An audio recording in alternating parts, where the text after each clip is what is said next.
Bonjour à tous et bienvenue dans cette vidéo. Aujourd'hui, vidéo spéciale pour les 200 000 abonnés. Alors au moment où je tourne cette vidéo, on n'est pas encore à 200 000, donc j'espère que là, ça y est, lundi matin, nous y sommes. Sinon, n'hésitez pas à vous abonner. Du coup, le programme spécial, qu'est-ce que c'est? Eh bien, nous allons entrer dans le détail, dans qu'est-ce que la vie, qu'est-ce que le périmètre d'action d'un pilote de Rafale Marine, d'un pilote de Rafale monoplace. En français dans le texte, comment est-ce qu'il gère une mission? Comment est-ce que ça se passe concrètement? Quel est son degré en fait de prise d'initiative? Quel part y a-t-il pour l'initiative personnelle? On va parler un petit peu de tout ça dans cette vidéo aujourd'hui. Mais juste avant d'attaquer, je voudrais forcément vous remercier. La chaîne a un peu plus de 2 ans, ça y est, 200 000 abonnés, c'est juste énorme. Alors moi, quand j'ai lancé la chaîne, je connaissais absolument rien à YouTube, mais surtout, je me disais que si un jour on atteignait les 20 000, ça serait dingue. Donc 200 000, voilà, on est absolument bien au-delà de tout ce qu'on avait pensé. Maintenant, on est un petit groupe, vous connaissez Hugo, vous connaissez Forley, vous connaissez Léa. Eh bien, je voudrais vous faire découvrir Ahmed. Ahmed, il m'a contacté il y a maintenant quelques années parce qu'il était intéressé pour devenir pilote de chasse. Il a essayé les EOPN, après il voulait devenir pilote dans la marine avec la formation EOPAN. Et en parallèle de tout ça, c'est un entrepreneur. Il a créé une agence digitale qui s'appelle Chronostark et qui crée des sites web. Et une chose une autre, on a échangé, on a parlé entrepreneuriat, toutes ces choses-là. Et maintenant, notre nouveau site web, debrief.org, que vous avez peut-être déjà vu, et qui va être amélioré là à la rentrée parce que vous allez pouvoir vous procurer le livre dédicacé directement par le site web avec une boutique en ligne. C'est son agence qui l'a fait, c'est Chronostark qui l'a fait. Et donc Ahmed, après une première étape en école de commerce, il a créé cette agence et là il est en train de la développer. Et l'objectif c'est quoi? L'objectif c'est de vous permettre d'avoir un site web très facilement. Et nous on a travaillé sur le site web avec Laurence et avec Hugo et on a trouvé que c'était très simple. Donc voilà, c'est pas du tout une vidéo sponsorisée, c'est pas du tout ça, c'est juste pour vous faire découvrir une autre personne de l'équipe. Et si vous cherchez un site web, si vous trouvez que le site web de Débrief il est sympa, maintenant vous pouvez faire le vôtre. Et encore plus sympa, vous savez qui se cache derrière l'entreprise.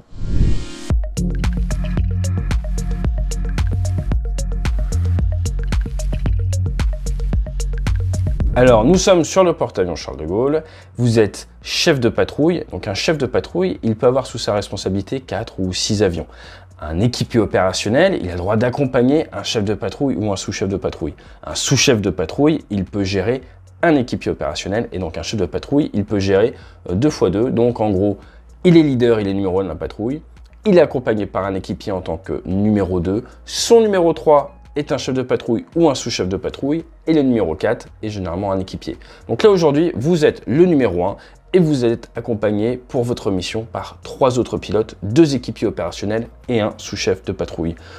À ce moment-là de votre carrière, ça fait à peu près une dizaine d'années que vous êtes dans la boutique et vous êtes lieutenant de vaisseau, capitaine. On vous appelle capitaine. Il n'y a pas de Mont dans la marine depuis Trafalgar, mais ça c'est un autre problème. Mont c'est pour monsieur. Alors que vous êtes sur le porte-avions Charles de Gaulle, l'état-major vous confie une mission. Vous devez aller faire une mission de bombardement en territoire ennemi. À partir de là, alors vous avez vu les parallèles avec Top Gun Maverick, je pense, comment est-ce que vous allez vous organiser? Vous recevez généralement de l'état-major un ATO, un Air Task Order. Donc c'est des grandes consignes.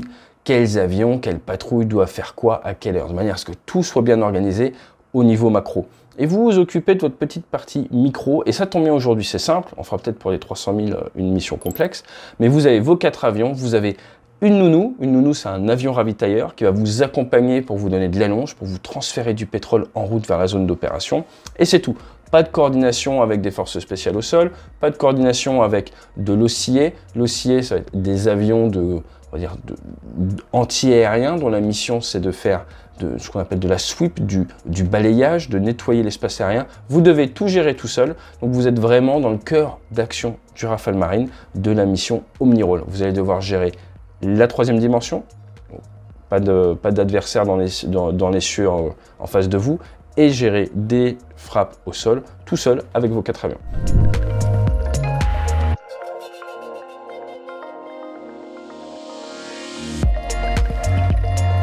Niveau coordination, du coup, vous allez vous coordonner avec le porte-avions et avec la nounou, mais c'est à peu près tout. Donc comment est-ce que ça fonctionne? Un triptyque, enfin une manière, une méthode d'appréhender tout ça, c'est ce que j'avais intellectualisé dans le bouquin Débrief, c'est A, A, B, C, D. Pourquoi A, B, C, D. Petite référence à Michael Jackson, Azizi, Azaïdici. Voilà, facile à retenir. Mais le premier A, c'est l'anticipation. Vous ne retrouvez pas du jour au lendemain chef de patrouille pour ce genre de mission.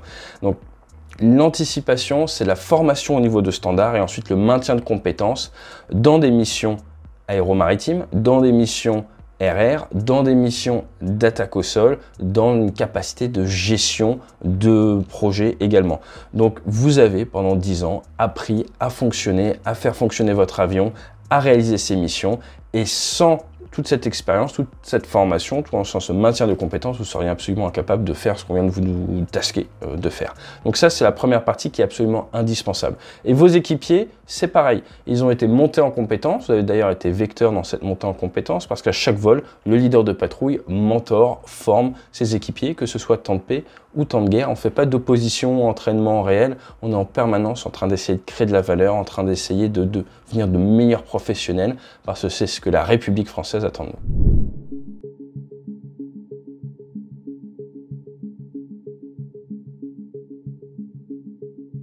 Ensuite, le deuxième A, c'est l'analyse. L'analyse, en fait, c'est le brainstorming. Ça y est, l'ATO est tombé. Qu'est-ce qu'on se pose comme question? C'est quoi la mission? C'est quoi les moyens à notre disposition? Et c'est quoi, en gros, la météo? Ça, c'est la règle des 3M, un bon moyen mémotechnique de briefing, plutôt dans le civil, mais qui passe partout. Et ensuite, eh bien, on se met autour de la table. Et là, vous avez donc les 4 pilotes. Vous avez un officier renseignement. Vous avez un préparateur de mission qui va gérer l'entrée des informations dans le système de préparation de mission du Rafale, qu'on appelle SLPRM, de manière à ce que tout l'informatique soit bien configuré. Vous avez généralement des petites mains également qui vont nous aider, donc ça peut être des matelots qui une sorte de rôle de secrétaire dans la flottille de chasse, ou alors d'autres équipiers qui viennent donner un coup de main. Et sur le bateau, vous allez souvent également avoir quelqu'un du contrôle aérien. Alors ça peut être DAMO, le Hawkeye qui va vous accompagner, l'avion radar, ou ça va être le contrôle aérien du bateau, contrôle aérien tactique. On appelle ça Freddy dans la marine, l'indicatif radio c'est Freddy. Et vous pouvez avoir du météorologue également qui est présent. Et pourquoi pas du personnel de pont d'envol qui va nous aider à bien comprendre quelles sont les contraintes sur le pont d'envol au moment de partir. Donc à l'heure que vous partez en vol à 4, on est tout de suite une petite dizaine autour de la table et c'est le leader de patrouille qui va donner le ton. Alors on commence par ce brainstorming. Le brainstorming, et ça, ce que je vous dis, c'est de la source ouverte trouvable sur Internet, vous avez tous les textes américains de l'OTAN disponibles en ligne, c'est les 4 T. Première question qu'on se pose, c'est quel est le task ? Et quel est l'état final recherché après cette mission. Après, on se dit quelle est la target, la cible que l'on doit taper, à quoi ça ressemble. Aujourd'hui, il faut taper peut-être une gare. Ensuite, quels sont les threats, des menaces. Et aujourd'hui, nous avons des systèmes solaires proches de la gare et nous avons également possibilité qu'il y ait des MiG-29 ennemis en l'air. 2 MiG-29 possibles en l'air. Et ensuite, après analyse du task, de la target et des threats, nous allons collectivement, si on a le temps, en déduire une tactique. Et nous allons réfléchir à la tactique que l'on compte mettre en œuvre. Nous allons réfléchir également à qu'est-ce qu'il pourrait se passer, ce que l'on appelle les what if, de manière à anticiper une multitude de scénarios. Par exemple, combien d'avions minimum nous faut-il pour partir? Est-ce que si on n'a que 3 avions, on va quand même faire la mission? Qu'est-ce que l'on fait si un avion a une panne pendant le vol? Que fait-on si quelqu'un s'éjecte au-dessus de la mer en transit ou au-dessus du territoire ennemi? Que fait-on si certaines bombes ne partent pas? Que fait-on si nous sommes interceptés par les MiG-29? Nous allons réfléchir à tout ça et de manière générale, nous allons réfléchir au scénario le plus probable, au pire scénario et au scénario où c'est plus facile que prévu, où par exemple il n'y a aucune menace adverse et du coup ça nous facilite la vie. Donc ça, c'est le brainstorming. Nous allons donc réfléchir à tout ça de manière plutôt collégiale et c'est vraiment le leader de patrouille qui va mettre son style, de leadership, qui va décider de comment ça se passe. Donc je vous cache rien, le plus efficace, ce n'est pas de l'autocratique où on donne les ordres et on aboie sur tout le monde, c'est du démocratique où on essaye de faire en sorte que l'idée de la tactique à mettre en œuvre, elle provienne de quelqu'un de l'équipe, elle provienne d'un des équipiers. Pourquoi? Parce que je vous rappelle que nous sommes une armée de métier, tout le monde est volontaire, on ne va pas forcer les gens à aller faire la guerre, et on s'est rendu compte que les gens étaient beaucoup plus à même de se battre et éventuellement de mourir pour une tactique qu'ils ont co-créée. Donc c'est voilà, c'est beaucoup plus efficace. De manière générale, ça joue aussi forcément sur la formation, comme je vous disais tout à l'heure, le fait d'amener nos collègues, nos subalternes à réfléchir à l'idée, eh bien, ça a énormément de vertus, je ne vais pas tout vous détailler là, on n'est pas en formation professionnelle, mais ça va les amener professionnellement à créer de la valeur, à être meilleurs, et si un jour je ne suis pas là, ou il faut me remplacer, parce que je pars dans le civil, parce que je me fais abattre, eh bien, ils seront plus à même de faire cette gymnastique intellectuelle. Donc c'est gagnant-gagnant. Ça, c'est le brainstorming. Une fois que le brainstorming est fini, eh bien, le leader de patrouille va répartir les rôles. Une personne va s'occuper de la navigation et des calculs de pétrole. Une personne va s'occuper de bien voir comment est-ce que l'on va attaquer la cible, sous quel angle on va attaquer cette fameuse gare, à quel horaire précisément également pour éviter peut-être des trains qui vont y passer. Ensuite, j'ai une autre personne qui va s'occuper de réfléchir au plan contre les avions et ainsi de suite. Moi, en tant que leader de patrouille, à ce moment-là, je prends du recul, j'essaye de minimiser au maximum ma charge de travail, je me projette dans le vol, j'essaye d'imaginer ce qui peut se passer et comment je vais réagir, comme je vous disais encore une fois, c'est what if. Dans tous les cas, chaque expert va venir me voir pour que je valide le pétrole, je valide le plan d'action d'attaque sur la cible, je valide qu'est-ce que l'on doit mettre sous les avions, dans un cas comme ça, sûrement des A2SM, donc 4 A2SM par avion, mais également des Mika, parce qu'il faut peut-être se protéger face à des avions adverses. Donc on va partir avec des Mika infrarouges qui se guident sur des sources de chaleur. On va partir avec des Mika électromagnétiques, des missiles Fox 3 qu'on va pouvoir tirer sur les adversaires. Et je vais également devoir décider de distance par rapport à la menace de MiG-29 à laquelle je ne peux plus l'ignorer, cette menace, et je vais être obligé d'envoyer 1, 2, 3, peut-être les 4 avions faire face à la menace. Donc à quel moment je peux vraiment focaliser ma patrouille sur l'attaque au sol, et dans quels critères je dois laisser de côté l'attaque au sol, me focaliser sur l'air avant, après peut-être de pouvoir refaire de l'air-sol. Bref, vous l'avez vu, il y a pas mal de choses, et tout ça, j'insiste, c'est le leader de patrouille qui décide. Alors ça ne sort pas de nulle part, cette réflexion, nous sommes guidés par des règles d'engagement. Il y a des cadres très précis pour la mise en œuvre de l'armement et nous sommes également guidés par nos procédures, la manière dont on a de fonctionner. On ne réinvente pas la poudre à chaque fois, mais il faut quand même laisser libre cours à l'adaptation, à la situation du jour. Et ce qui va aussi impacter notre tactique, c'est le risque level, le risque accepté par l'état-major, le risque de perte au sein de notre patrouille. Si on me dit risque level low, ça veut dire qu'en gros, aujourd'hui, il ne faut pas perdre d'avion. Donc, vous doutez bien, par rapport au MiG-29, on va garder de la distance et on ne va pas trop se rapprocher, on ne va pas prendre de risques. Si on me dit risque level extrême, ça veut dire que l'accomplissement de la mission est plus important que la survie de moi et des avions de ma patrouille. Donc là, en termes de marge, en termes de distance, ça n'aura absolument rien à voir. Donc règle d'engagement, l'objectif final recherché, le risque level, tout ça a un impact, la météo forcément sur le plan d'action et chaque jour, chaque mission doit être brainstormée. Un brainstorm, ça peut durer de 45 minutes à des fois 90 minutes.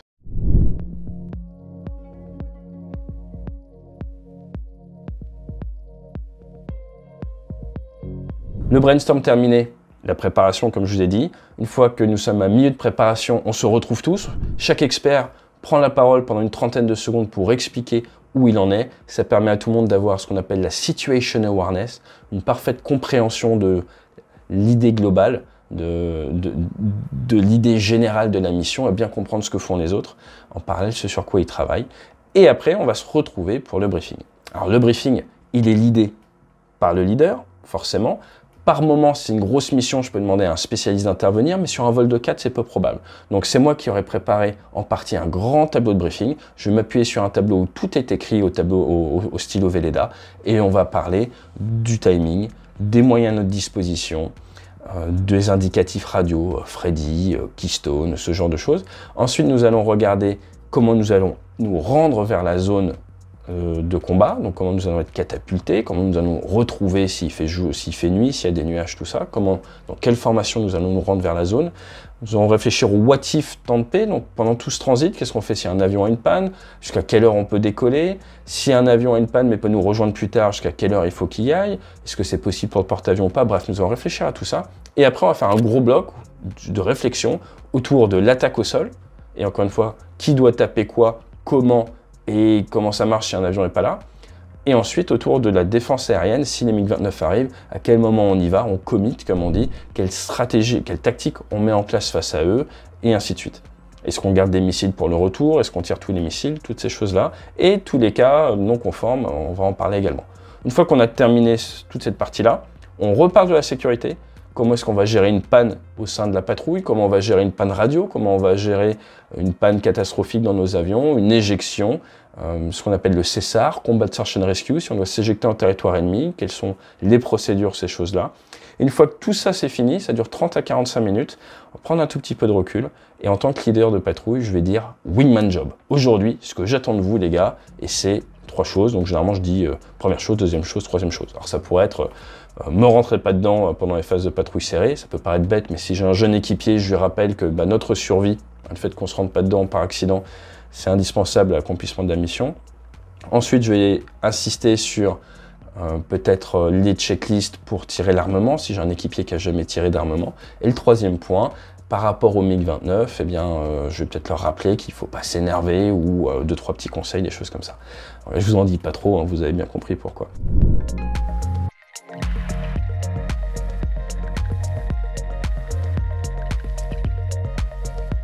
Donc, nous avons fait tout le premier A, nous sommes arrivés à un certain standard professionnel qui nous a permis de nous voir confier la mission, parce qu'on est au standard qu'on a pu être dans la patrouille. Ensuite, nous avons fait l'analyse, le brainstorming. Derrière, nous avons fait la préparation. Le B, c'est le briefing. Maintenant, nous allons faire la conduite de la mission. Et la conduite de la mission, ça passe déjà par 3 signatures de prise de responsabilité. La première signature, c'est avant d'aller à l'avion. Au niveau de la flottille, on signe les ordres. Les ordres, c'est quoi? C'est notre commandant d'unité, ou le chef de l'activité, ou son numéro 2, généralement dans la marine, c'est le big boss. Il nous a marqué sur un cahier un ordre. Keystone 11, la patrouille avec AT, et avec mes 3 équipiers, il y a nos noms qui sont marqués, le numéro d'avion qu'on doit utiliser, et la mission qui doit être effectuée. Donc ça peut être par exemple AI, en territoire ennemi. Alors si une mission de guerre sera écrite en rouge, je vais signer. Je vais signer l'acceptation de la mission. Donc, ce qu'il faut bien comprendre, c'est que mon commandant, il a une lettre de commandement qui lui vient de la chaîne hiérarchique, et donc c'est en fait la République qui nous dit, la France, vous devez effectuer cette mission, et je signe. Et chacun de mes équipiers signe, nous nous engageons à réaliser cette mission. Vis-à-vis de la République, vis-à-vis de notre chaîne hiérarchique, nous avons accepté la mission. On va au bureau des vols. Le bureau des vols, c'est un endroit où on peut être briefé par le porte-avions sur toute l'activité du bateau. Et là, le bureau des vols, il a un papier également, et nous donne les contraintes du porte-avions, spécificité marine. Vous allez être catapulté à 9h00, vous devez revenir à 12h30, 00, avec assez de pétrole pour tenter 3 appontages. Le porte-avions, commandant du porte-avions, s'engage à me catapulter à 9h et à être dans une configuration qui me permet avec ma patrouille de revenir à 12h30, 00. Je m'engage à être prêt à l'heure, à revenir à l'heure, et généralement on vise plus ou moins 2 secondes. Dans les faits, on arrive généralement à plus ou moins 10 secondes, et je signe. Et je reviendrai à 12h30 avec ma patrouille, à plus ou moins 10 secondes, avec le pétrole, quasiment au kilo près. C'est très spécifique à la marine, c'est ce qui nous permet sur un petit porte-avions de gérer une multitude de pontées, comme on dit, des avions qui partent, des avions qui reviennent, parce que alors, ça ne peut pas partir et revenir toute la journée. On n'est pas un porte-avions américain, on est contraint à cause de notre taille réduite, donc ça c'est très important. Donc je me suis engagé vis-à-vis de la République et ma chaîne hiérarchique, je me suis engagé vis-à-vis du porte-avions à être professionnel, et je joue ma crédibilité professionnelle à chaque mission. Maintenant, je vais au niveau des mécaniciens, et là, il me donne la fiche, un peu comme quand on loue une voiture, avec toutes les informations sur mon avion. Je vérifie tout ce qu'il y a au niveau du radar, au niveau de l'armement, au niveau des petits problèmes à gauche, à droite. Je signe le papier et j'ai pris en compte ma machine. Acceptation de la mission, acceptation des contraintes et du contrat avec le porte-avions pour qu'on puisse tous bien fonctionner ensemble, acceptation de la responsabilité d'un avion à plus de 80 millions d'euros. Chaque pilote fait ça, chaque pilote met sa signature. Et j'insiste, je suis leader d'une patrouille de 4, mais chacun de ces commandant de bord a signé, a mis en place en fait sa responsabilité. Et dans une entreprise un peu, c'est nous, c'est pour ça qu'on intervient beaucoup en entreprise. Vous voyez le parallèle, quand vous arrivez à avoir chacun qui gère bien et qui prend la responsabilité de sa BU ou de sa place dans la patrouille, c'est très efficace. Fin de la digression. Nous allons aux avions, on fait le tour de l'avion, on s'assure que tout est bon, on monte dans l'avion, nous mettons en route, on roule, ça catapulte, ça part vers la mission, et là, dans certains cas, on ne communique avec personne, nous sommes en autonomie complète. c'est un concept qu'on appelle le Decentralized Command, le commandement décentralisé. Ça s'est pas trop vu ces dernières années, par exemple au-dessus de l'Irak ou autre, parce qu'il y avait beaucoup de moyens de communication. Un théâtre comme la Libye, ça s'est beaucoup plus vu, il y avait moins de capacité de communication. Chaque théâtre est un petit peu différent, mais on peut se retrouver en tant que leader de patrouille. Alors, on a 16 bombes, on a 16 missiles. On va décider si on les met en œuvre, si on ne les met pas en œuvre. J'estime que on ne peut pas tirer, on n'a pas les bonnes configurations, ou il y a des civils alors que ce n'était pas prévu au niveau de la zone, je décide de ne pas tirer. C'est moi, le leader de patrouille, c'est vous si vous êtes leader de patrouille, qui prend cette décision, on revient et on débriefera. C'est pour ça que c'est très important qu'on comprenne bien l'état final recherché, qu'on comprenne bien ce que veut notre état-major. C'est pour ça que si on fait des briefings du macro vers le micro, de la grande idée générale, que vient faire notre mission à l'intérieur de la campagne, vers le micro, ce qu'on s'apprête à faire, de manière à pouvoir être parfaitement aligné à la volonté de l'état-major, à la volonté politique, à la volonté stratégique de nos chefs avec notre tactique.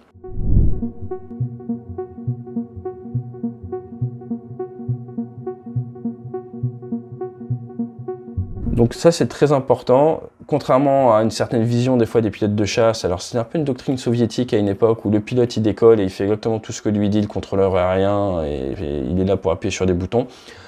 Dans les armées occidentales, nous avons énormément de marge de manœuvre, énormément de responsabilités, d'où un très haut niveau de responsabilisation et donc une très longue formation et surtout une très bonne compréhension de l'idée globale. Donc sur le théâtre d'opération, on va décider d'attaquer le MiG-29 ou pas, de faire la frappe ou pas. On va revenir, on va s'adapter. Nous allons revenir à l'heure au porte-avions. Donc on essaye de revenir à peu près 4-5 minutes avant. On fait un petit tour au-dessus du porte-avions. On se présente pour l'appontage. Généralement, le leader se pose le premier, mais fonction du pétrole, ça peut être différent. Je peux en décider autrement. Et là, les avions appontent. Une fois que nous sommes à bord, nous avons été notés par les officiers d'appontage. Tout de suite, eh bien, on descend des avions, on coupe tout. On dit merci aux mécanos. On descend.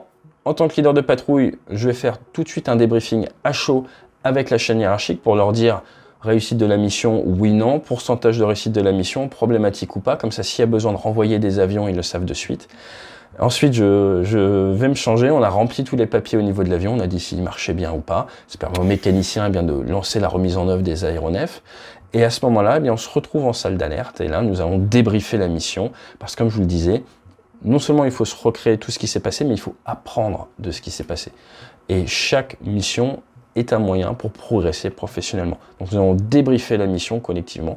Et ensuite, derrière, eh bien, on va aller manger. Hein. Et derrière, dans l'après-midi, généralement, en tant que leader de patrouille, quand c'est un temps de guerre, je vais devoir assister à des débriefings plutôt collectifs au niveau du groupe aérien, où chaque leader de patrouille qui a effectué une mission dans son coin va partager sa mission, comment ça s'est déroulé, ce qu'il a appris avec sa patrouille, de manière à ce que chacun puisse capitaliser sur l'expérience engrangée par ses collègues. Et comme ça, collectivement, le groupe aérien progresse chaque jour après l'autre. Alors ça nous prend beaucoup de temps, forcément, vous en doutez bien, surtout avec des fois des vols longs, mais ça fonctionne extrêmement bien, c'est une mécanique bien huilée.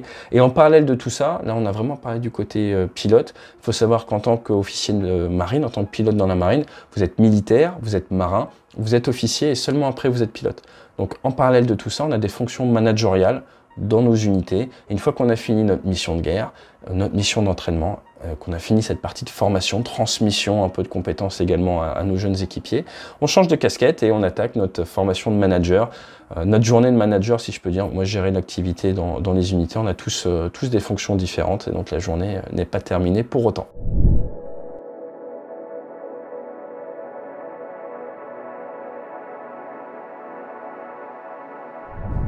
Voilà, un petit peu dense.